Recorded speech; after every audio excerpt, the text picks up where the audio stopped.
Hello, everyone. My name is Mirna, and on behalf of the Mindalia TV team, welcome to Mindalia live streaming, where thousands of people around the world gather daily to see the lectures and interviews organized by Mindalia TV.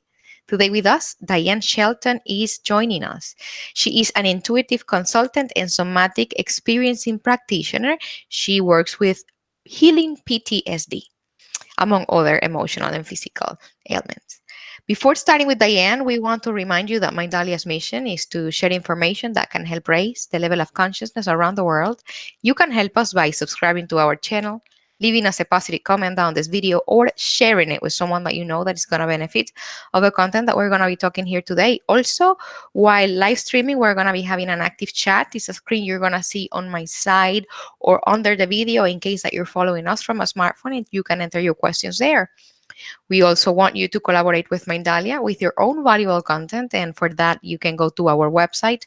On the top, you're going to find the link. It says Collaborate with Mindalia. And the link is going to take you to a form that you can fill out, and our technical team will be getting in contact with you. Remember that you can collaborate with Mindalia in English through Mindalia TV English, but you can also do it in Spanish through Mindalia Televisión and Portuguese through Mindalia Televisao. Visit our different channels and platforms, follow our Facebook pages and Instagram accounts. With that, you are not only helping us reach as much people in the planet as possible, but you also keep yourself updated with the amazing information that we share there on a daily basis. And I'm not going to delay this any further. I have the great pleasure of introducing Diane. Diane, welcome to Mindalia live streaming. How are you? I'm doing well. Thank you so much for having me back. It's our pleasure. Last time that we had you here, it felt like there was a lot more to talk. So I guess that in fact, we took too long to do this. And we talked a little bit ago, and we wanted to touch a very important topic.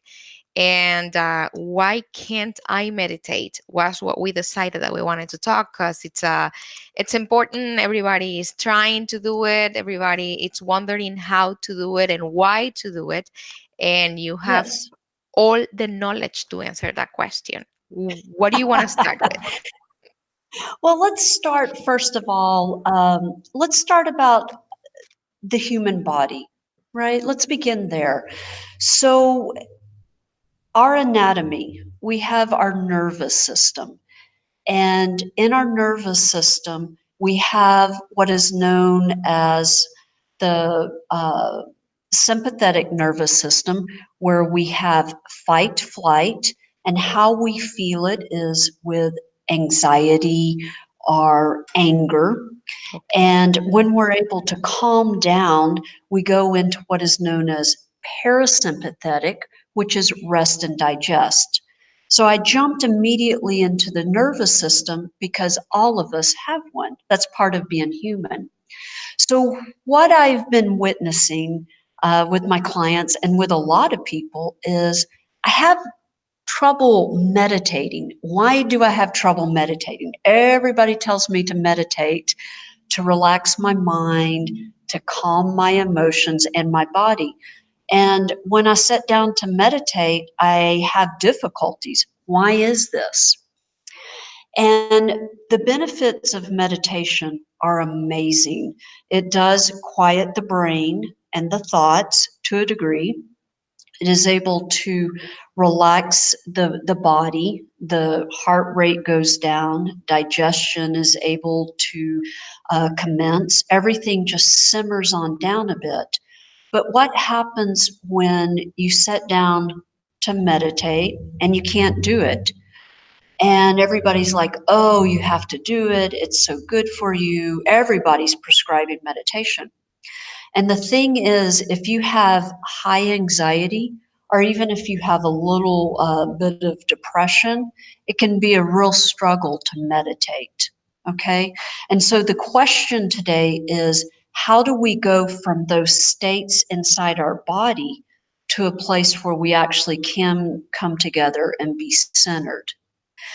So, most people in modern society right now, and pretty much everywhere around the world, have anxiety. And anxiety, where you can feel your heart rate racing. You may have trouble eating. You may feel a little bit jittery. You may also experience what we call the monkey brain, where it feels like the mind just keeps going da da da da da da da da, and you can't calm down.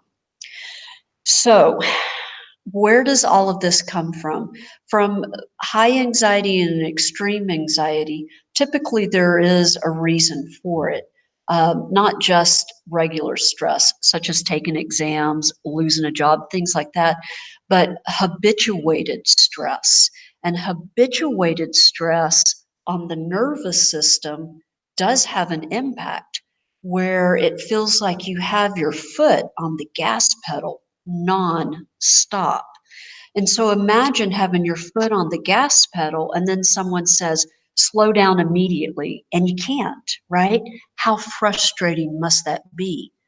And then what happens with us humans when people tell us, oh, don't worry, go meditate, and you can't do it? The first thing you do is you're like, what's wrong with me? I must be a bad human. What is wrong? And we have shame, we have embarrassment, and sometimes we feel like we can't ask for help.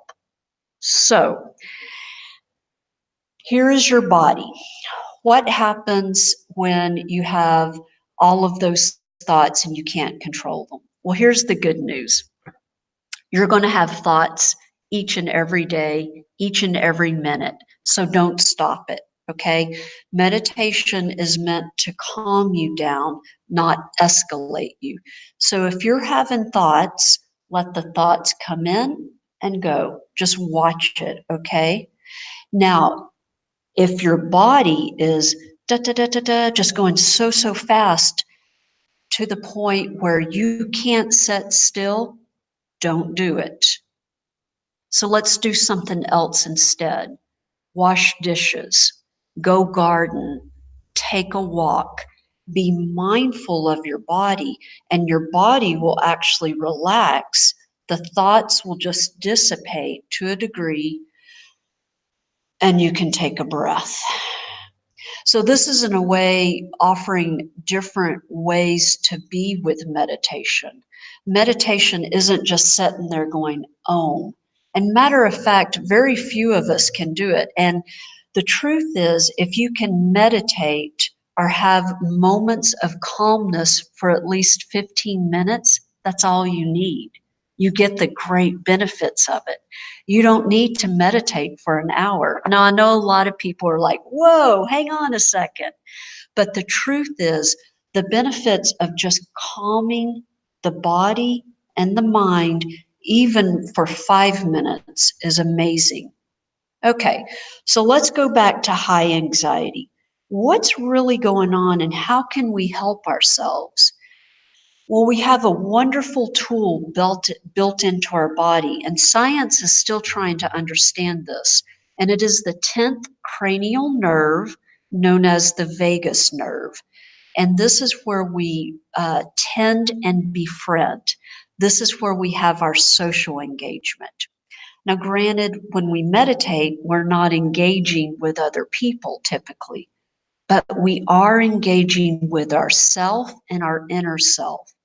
So the vagus nerve right here, you can feel it, and it goes all the way down to your sit bones, or right around into your viscera. One of the things you can do when you have anxiety is just kind of tap right here. You're tapping your thymus gland, and you're tapping into your heart, and really you're tapping into your vagus nerve. And just even right now, I invite everyone just to kind of tap here, just gently. Don't do this. Just do this, right? Just tap into it. Take a breath. Look around like I'm doing. Just look around and notice that right here, right now, it is safe. Okay? And just feel that. Feel your body kind of drop in a bit. Doesn't that feel better? And that sets up the stage right there to be able to relax for maybe 3 minutes, maybe 2, maybe 1. There is no shame and blame. And oh my goodness, I'm the first to tell you, there is no comparison on how we meditate, okay? So if you can do it for 1 minute, that is blessings upon you right now. So being able to calm it down just a bit, just enough right here. Then you want to take a breath in through your nose. And exhale through your mouth. And do that 3 times. What happens is you're stimulating the lower part of your vagus nerve and opening up your diaphragm. What we're doing right now, just right now with our body, is we're doing meditation, because you can actually feel your heart rate kind of drop. You feel your body. If you're cross-legged right now, that's great. If you have your feet on the floor, gently push your feet into the floor and take a breath. And notice how everything drops in. And what are we really doing right now? This is a life hack. We are literally working with our parasympathetic nervous system and dropping in to rest and digest. Everything right now, if we look around, it's okay. Everything is okay right now. What we're doing is we're telling our frontal cortex by visually scanning that everything's okay. So I don't recommend, if you have high anxiety, to close your eyes, because you can't see that it's safe, right? And so I recommend with trauma, people who suffer from PTSD, instead of closing your eyes, keep your eyes open and do it for a shorter amount of time, gentle breathing through your nose, exhaling through your mouth, and dropping in, relaxing your low back, your hips, and your stomach. So this is a beautiful thing. Everyone needs to do more of this. Relax your viscera. Relax and have Buddha belly. Relax it. No one's watching you right now, so relax. Just relax your belly. You don't have to hold it in. Take a breath and let go. So here's what's going on. The vagus nerve and also our gut sends information up to the brain. So when our viscera is relaxed, it says everything is okay. Everything is safe. So pretty much 85% of the information about our surroundings goes up to our brain, and then the other percent goes down. So, literally, by relaxing our low back, our hips, and our stomach, we're telling our brain that everything is okay. Okay. Now, this isn't trying to override any situation where there is danger, or if there's a storm, or something like that. What we're doing literally is being mindful in the moment. And typically, when we do want to come within and relax ourselves, we want to be in an enclosed, safe space. Okay. And then as you practice this, you can meditate in a lot of different places. But in the beginning, when it feels like everything is elevated, instead just drop into the container of your body. And here's something really amazing. When we meditate, we're not going to the stars. Instead, we're going within to the wonderful universe within here, right? And it's a beautiful place to be. So the vagus nerve, the tapping here, the breathing, conscientiously breathing, and being mindful in the body is a meditation. Okay? So let's talk about more about what chronic stress does to our body. It releases the hormone cortisol, and it elevates us. And notice our shoulders come up to here, and we get tight in our body. Our jaws lock up. So the meditation that most of us need to be practicing at first is relaxing and being aware of the body. And we can do that in many ways. walking, walking slowly and really taking in the environment, washing dishes. Another one is listening to drumming. It has that beat, a nice, nice beat that feels like our heartbeat, or listening to our mama's heartbeat. There are many, many, many ways, and many of you already do meditate. But Dianne, this is what I hear. Dianne, what if the thoughts in my brain, they just keep going on and it makes me anxious? Well, then here's something fun. You did it as a child, and some of us still do it, and that is daydream. What's wrong with daydreaming, right? Just gently daydream. And you know you're daydreaming when it feels good in your body. You actually relax. Like a daydream is, oh, what would it be like to have a full couple of days off from work and waking up in the morning and having a nice breakfast and having a day of unstructured time? Of course, this is my daydream. Everyone has a different daydream, right? And the daydream, you can tell how well it feels when your body is relaxed. If you start thinking about things, like really thinking with your mind, and you kind of get that jaw locked and your eyes zero in and your heart starts pounding, that's not daydreaming. A lot of people think, oh, what would it be like to win the lottery? Probably you are That's a beautiful daydreaming on the wrong thing. right. Well, and the truth is, we all have different ways that we relax, and we all have different ways to connect to our source. So the universe within us, you know what it is that you want. For some people, daydreaming is daydreaming about doing a really good run, or climbing a mountain.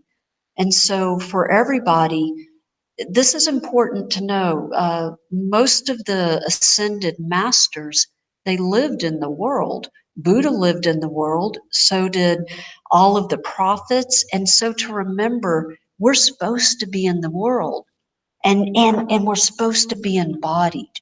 We're not meant to be in a cave. We're not meant to go to the ashram for 8 hours on end unless we're doing retreat. So think of being in your temple. This is your temple. This is your holy space. Learning to come home to your holy space is your retreat.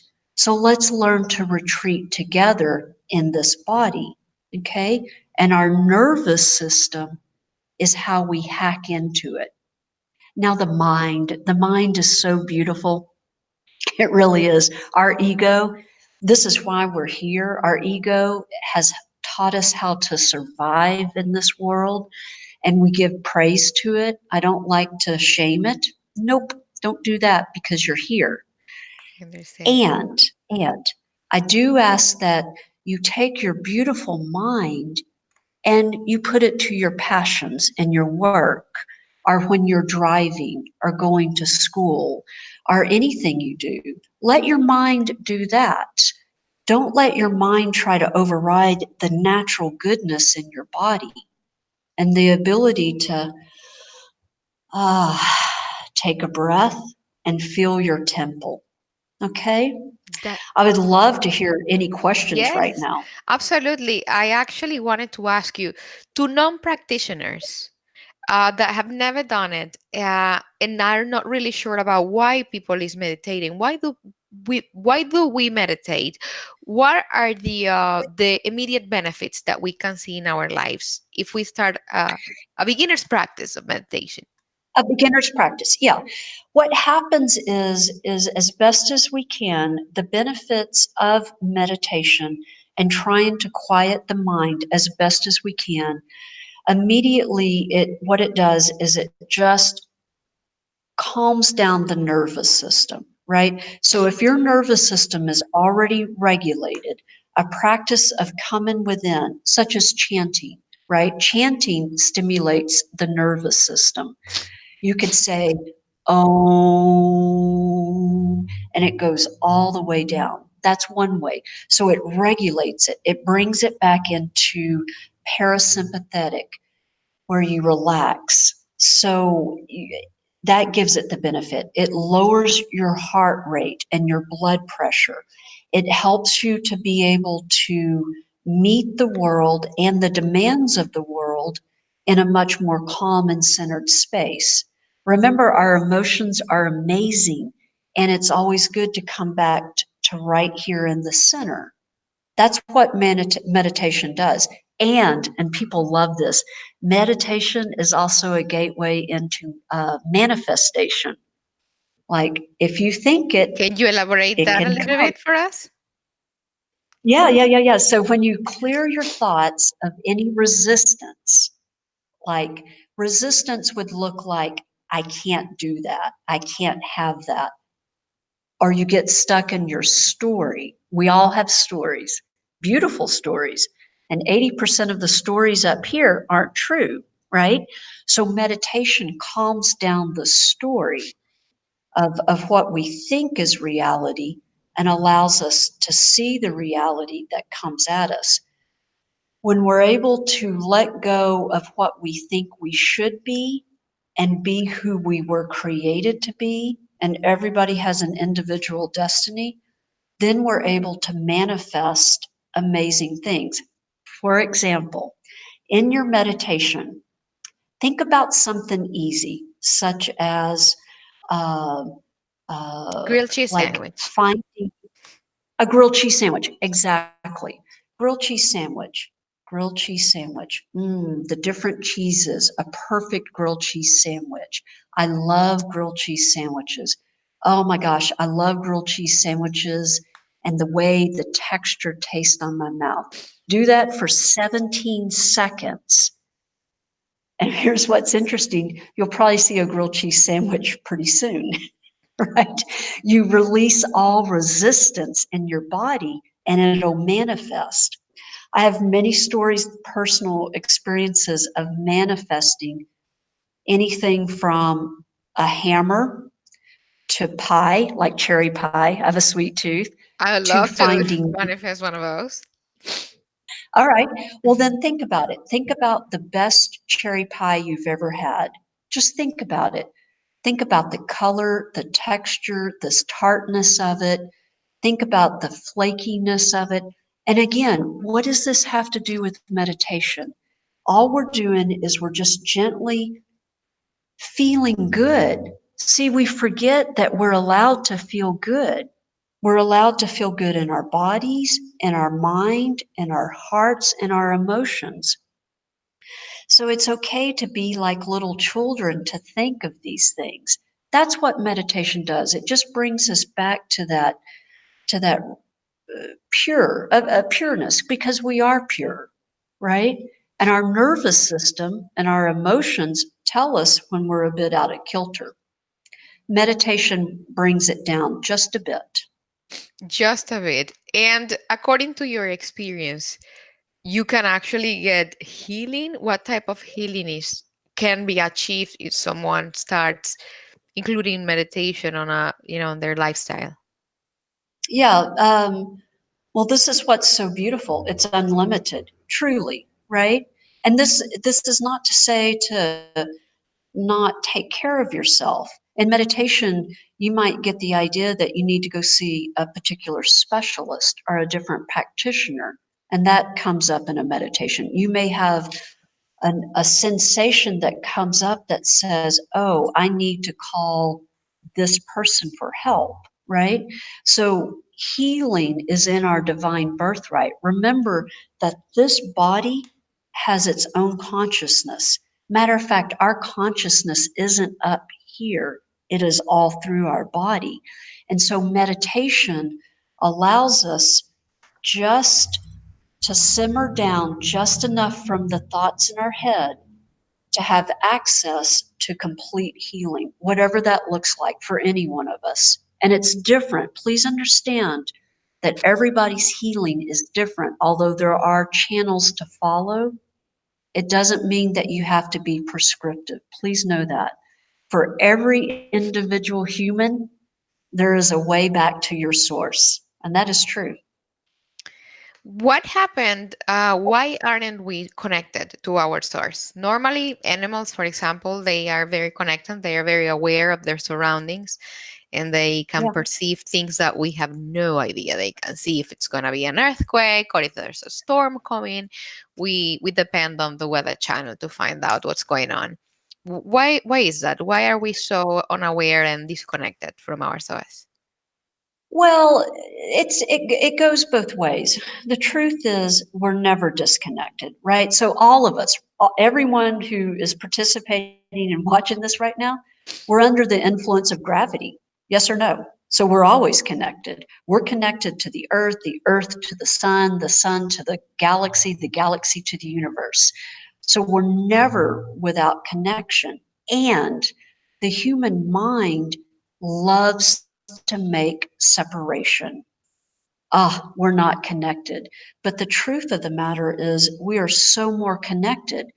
But it's part of the duality, and it is okay, right? There's no shame and blame with this. It is okay to know that contrast, thinking that there is duality, it's okay because it lets us know what we want next, right? And we are all together, but it doesn't mean that we're all supposed to look the same or have the same experiences. And guess what? I just want to kind of throw something out there. We would be bored out of our heads, our skulls, all of this if everything was perfect. We would be. We would The human definitely. condition. Yes, Yeah. I Human, completely agree with you. How long have I you mean, been meditating for, Diane? oh my goodness. Um, Well, for a long time, I'm sitting there, I'm going through my timeline. Since I was a teenager, right? And I go through different types of meditation. For a while, I did running meditations. For a while, I did formal yoga meditations.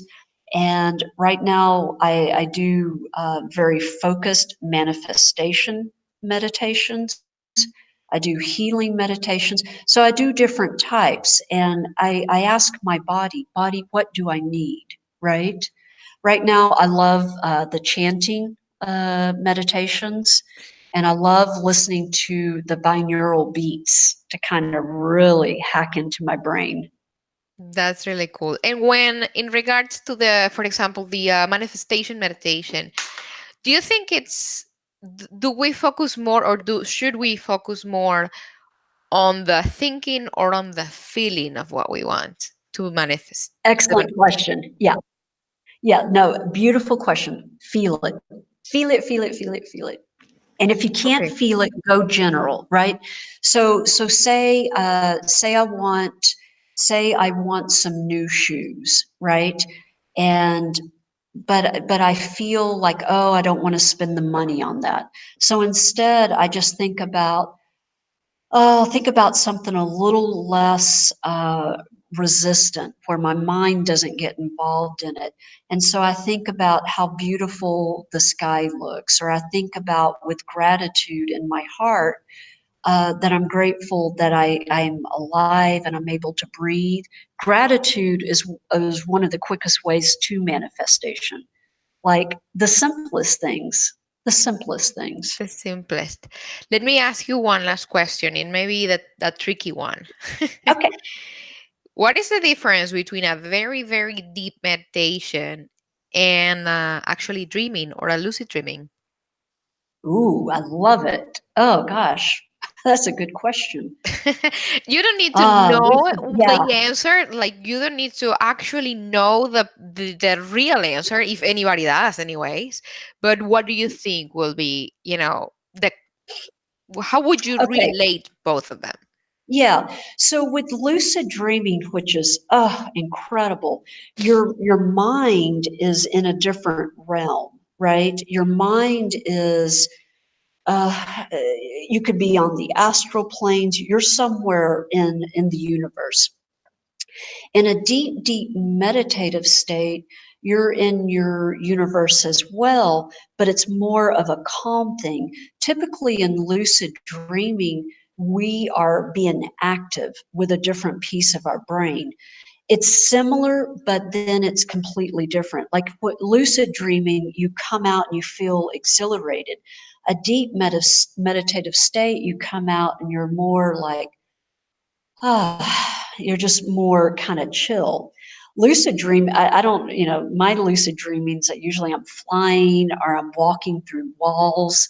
And deep meditation, I am in a different realm, like almost in a theta uh, wavelength. And it's just super, super calming. And it's very godlike. And lucid dreaming is almost like a circus. Do you think that probably the increase on us wanting to search for more, us wanting to get to know more of holistic current, or more less religiously structured currents that could help us grow? Do you see that in a moment is going to be what takes humanity to evolve into a different type of society eventually? Yeah, and we're already there. So here's the cool thing. You and this platform and everyone who's participating, we are on the leading edge right now. So we as brother and sisters of humanity, we're already there. We're creating new realities and new timelines right now. And and even though we see the old structures and we need the structures, there it is all changing and it is amazing. So everything that feels like it's coming apart is a blessing. And what we want to do, because it's a beautiful question, is to tap in and remember we're not alone, that there's a lot of us, there's millions of us who feel this way and who are uplifting and bringing our light bodies together. And we are changing right here, right now. And all of the beautiful young people right now that are coming online, you guys keep keep doing it. The anxiousness, the anxiety, and some of the trauma that you're experiencing, it'll dissipate. The healing is yours. The world is an amazing place, and so is the universe. So yeah, it's changing, and exactly right. The holistic, looking at the whole right now, is saving our planet and saving ourselves. That's beautiful. I love hearing that. Thank you, Diane. We're coming to an end. Thank you for allowing us to be a channel for your wisdom. Thank you for dedicating time to the Mindalia TV community. We today it looks like we had a little bit of a internet issue, and although our signal doesn't look sharp and nice, I think that we accomplished what we came here to do, which is just to share a message. I believe as well as you that yeah, we're all healing. It's inevitable that eventually we're all gonna be healed and shiny, and there's redemption, as they like to call it. Where can our audience find you, Diane? If they wanted So they may, to reach out to you, how yeah. can they? You can find me at www theonecenterAustin.com. You can just type in the One Center Austin, Texas. You'll find me and the message of hope, of openness, expansiveness, and healing. That's where you can find me and my private practice, and the message of opening our hearts and being ready for what's next, and then more important, being ready for what you already have. The healing and the redemption is ours. Don't let anyone talk you out of it. Thank you. Completely agree with you. Thank you again. Yeah. And to our audience, of course, thank you for being with us, and especially today, in which we didn't have the best internet quality. I guess, in fact, it's me.